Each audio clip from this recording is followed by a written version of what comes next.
قرآن مجید کا جو یہ میوزک ہے، قرآن کے الفاظ کا جو حسن ہے، جہاں تک حسن معنوی ہے وہ تو ہر لفظ میں ہے، لیکن یہ حسن ظاہری، حسن صوتی، حسن لفظی، یہ اپنے کلائمیکس پر آپ کو نظر آئے گا سورہ رحمان۔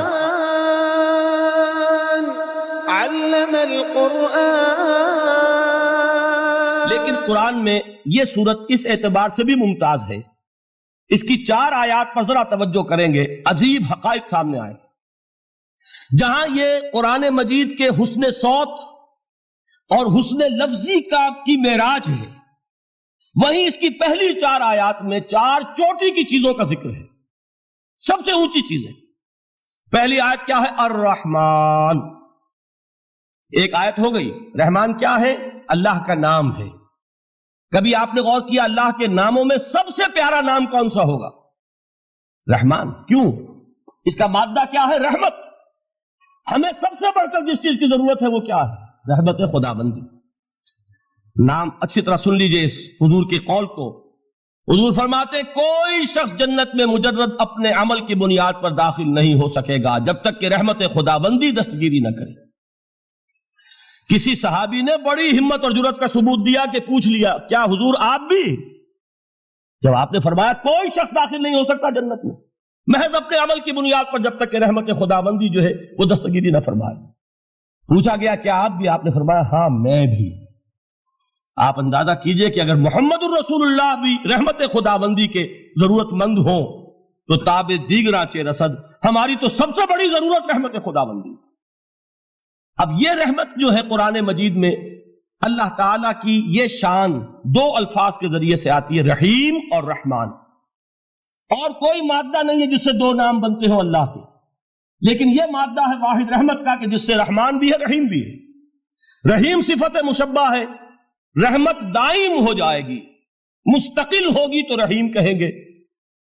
اور رحمان، اس میں رحمت کی ہے وہ شان ہے کہ جیسے ٹھاٹھے مارتا ہوا سمندر ہو، ہیجان کی کیفیت، طوفانی کیفیت، رحمت خداوندی کا طوفانی جوش، وہ ہے رحمان۔ آپ تو رہتے اس علاقے میں ہیں، آپ کو معلوم ہے عرب اگر بھوکا مرا جا رہا ہو تو کیا کہے گا؟ انا جوعان۔ پیاسا مرا جا رہا ہو انا عطشان۔ بہت غضبناک ہوگا غضبان، غضبان آصفہ قرآن میں آیا ہے، بہت غضبناک۔ رحمان جس کی رحمت جو ہے جوش میں ہے، ٹھاٹھے مارتے ہوئے سمندر کے مانند۔ تو یہ اللہ تعالیٰ کے ناموں میں سب سے پیارا نام۔ اب آگے چلیے، الرحمن علم القرآن۔ رحمان نے قرآن سکھایا۔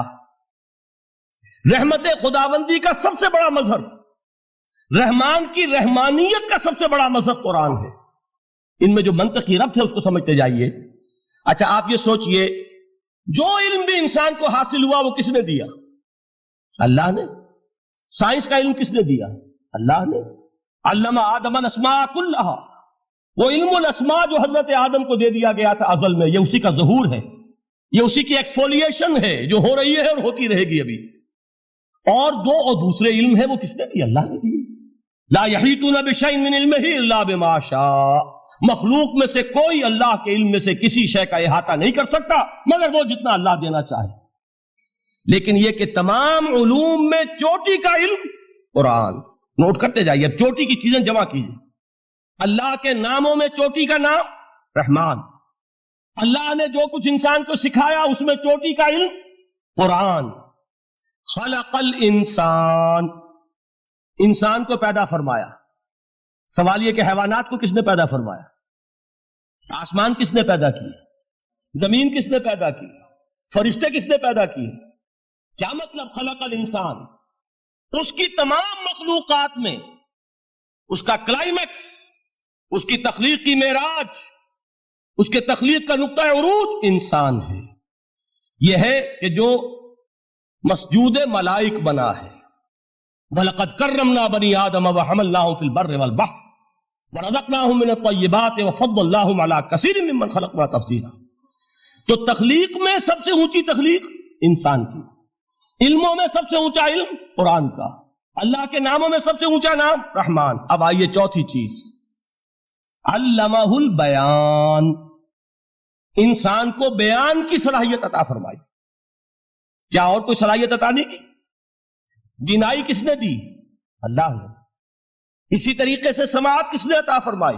اللہ نے۔ کتنی فیکلٹیز ہیں، کتنے ایکسٹرنل آرگنز ہیں سینس کے، کتنے انٹرنل سینسز ہیں جو اللہ نے دیے ہیں۔ لیکن یہاں بھی سمجھ لیجئے جتنی فیکلٹیز ہیں ہیومن فیکلٹیز، ان میں ٹاپ کی فیکلٹی جو ہے وہ اسپیچ ہے، کلام ہے، بیان ہے۔ جن لوگوں نے میڈیکل سائنس کا مطالعہ کیا ہے وہ جانتے ہیں کہ یہ برین ہے، ہیومن برین، اس برین میں جو وہ اوپر ایک زرد سا مادہ ہوتا ہے، گرے میٹر، اس کی ایک کوٹنگ ہوتی ہے، یہ ہائیسٹ ایوالوڈ فارم ہے، اور اس میں سب سے بڑا رقبہ جو ہے وہ اسپیچ سینٹر کہلاتا ہے۔ اسی لیے انسان کو حیوان ناطق کہتے ہیں۔ حیوان کے اور انسان کے مابین امتیاز قائم کیا گیا، نطق، گویائی، بولنا۔ اب یہ کیا چیز ہوئی؟ انسان کی صلاحیتوں میں سے سب سے اونچی صلاحیت، 4 آیتیں ہو گئی نا۔ اللہ کے ناموں میں سب سے چوٹی کا نام رحمان، اس نے جو علوم پیدا کیے ان میں چوٹی کا علم قرآن، اس نے جو مخلوقات پیدا فرمائی ان میں چوٹی کی مخلوق انسان، انسان کو جو صلاحیتیں اور استعدادات عطا فرمائی ان میں چوٹی کی استعداد بیان۔ جمع کیجئے نتیجہ کیا نکلے گا؟ وہ نتیجہ ایک حدیث نبوی کی شکل میں سامنے آتا ہے۔ پہلی حدیث میں نے یہی پڑھی تھی، اس کے راوی کون ہے؟ عثمان ابن عفان۔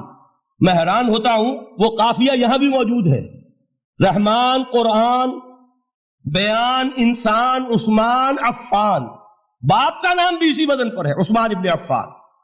عن عثمان ابن عفان رضی اللہ تعالی عنہ قال قال رسول اللہ صلی اللہ علیہ وسلم، حضرت عثمان شہید مظلوم ذو النورین رضی اللہ تعالی عنہ فرماتے ہیں کہ اللہ کے رسول صلی اللہ علیہ وسلم نے فرمایا، خیرکم من تعلم القرآن وعلمہ، تم میں سے بہترین لوگ وہ ہیں جو قرآن سیکھیں اور سکھائیں۔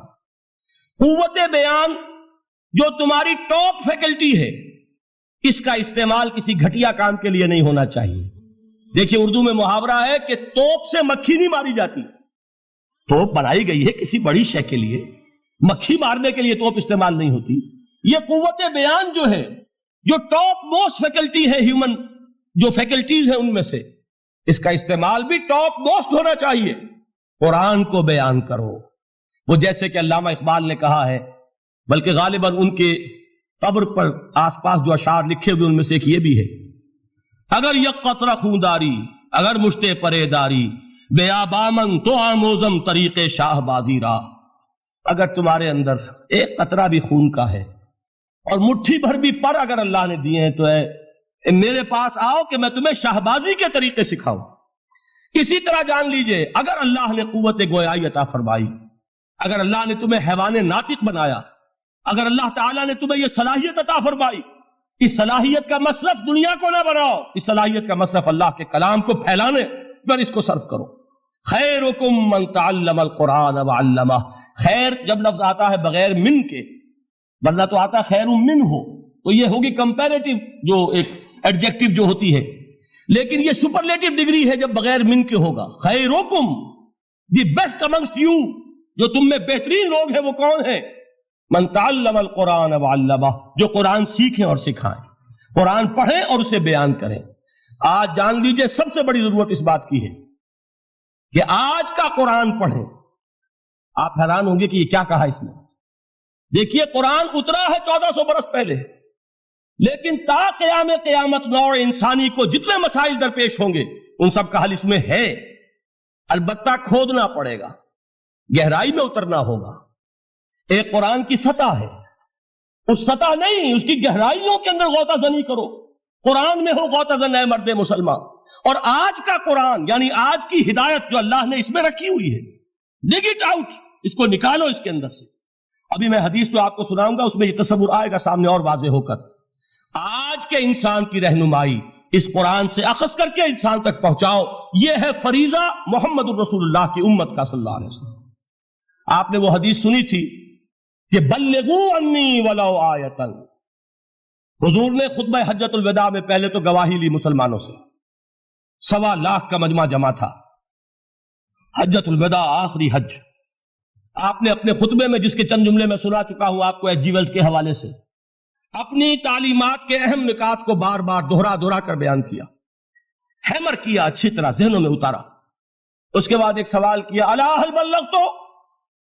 لوگوں میں نے پہنچا دیا کہ نہیں؟ اور پورے مجمع نے کہا انا نشہد انک قد بلغت، بلکہ ایک روایت میں الفاظ بڑے پیارے آئے ہیں، انا نشہد انک قد بلغت الرسالۃ وادیت الامانۃ ونصحت الامۃ وکشفت الغمۃ۔ ہاں حضور، ہم گواہ ہیں، آپ نے امانت ادا کرنے کا حق ادا کر دیا، رسالت کے فرائض کا حق ادا کر دیا، امت کی خیر خواہی کا حق ادا کر دیا، اور آپ نے گمراہی کے پردوں کو چاک کر دیا، اندھیروں کو چاک کر دیا۔ 3 مرتبہ حضور نے سوال کیا، 3 مرتبہ جواب لیا۔ پھر آپ نے نگاہ آسمان کی طرف اٹھائی، انگشت شہادت سے 3 مرتبہ اشارہ کیا، اللہم اشہد، اللہم اشہد، اللہم اشہد، اے اللہ تو بھی گواہ رہے، یہ مان رہے ہیں کہ میں نے یہ قرآن ان تک پہنچا دیا۔ یعنی جسے آپ انگریزی میں کہتے ہیں سائی آف ریلیف، کہ ایک بڑا بھاری بوجھ آ پڑا تھا، بڑی ذمہ داری تھی، انا سنلقی علیک قولا ثقیلا، اے محمد ہم آپ پر ایک بڑی بھاری بات ڈالنے والے ہیں۔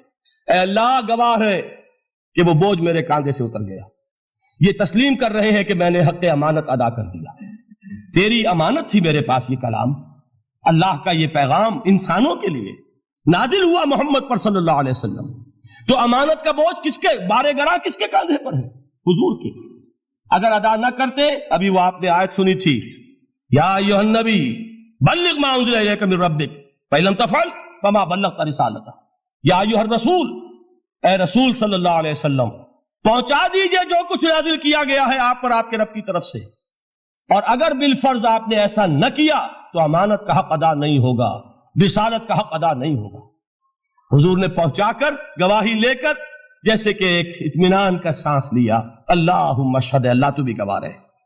اس کے بعد آپ نے فرمایا تھا وہ چھوٹا سا جملہ جو آپ میں سے ہر شخص بآسانی یاد کر کے اٹھ سکتا ہے، فَلْيُبَلِّغِ الشَّاهِدُ الْغَائِبَ، اب پہنچائیں وہ جو یہاں ہیں ان کو جو یہاں نہیں ہیں، اس لیے کہ میری رسالت پوری نوع انسانی کے لیے، وقت فرصت ہے کہاں، کام ابھی باقی ہے، نور توحید کا اتمام ابھی باقی ہے، ابھی تو ہند تک یہ پیغام جانا ہے، چینیوں تک جانا ہے، ابھی یورپ میں اس پیغام کو پہنچنا ہے، دی اذانیں کبھی یورپ کے کلیساؤں میں، کبھی افریقہ کے تپتے ہوئے صحراؤں میں، یہ کون کرے گا؟ اے امت محمد، یہ ذمہ داری اب تمہاری ہے، صلی اللہ علیہ وسلم۔